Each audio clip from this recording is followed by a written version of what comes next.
քաղաքականությունից հասկացող մարդիկ շատ լավ պատկերացնում են, որ ես մտել եմ այնպիսի մի ասպարեզ, որտեղ Մութ անտառ ես մտել, միանշանակ նայ համա հայաստանյան իմ ճանաչելիությունն ու ընկալելիությունը վստահաբար շատ բարձր է, իսկ իմ քաղաքում ես գնացել եմ ու մասնակցել եմ ընտրապայքարի այնպիսի մարդկանց հետ մրցակցության մեջ մտնելով, որոնք տասնամյակներով քաղաքական process-ի ու ընտրական process-ի մեջ Գյումրիում են ընտրության մասը 99 թվականից Վարդան Ղուկասյանն է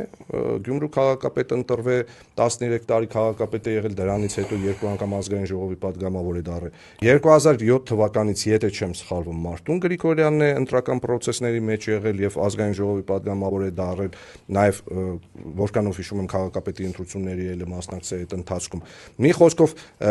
իշխող ուժը որը հստակ ձևավորված համակարգ ունի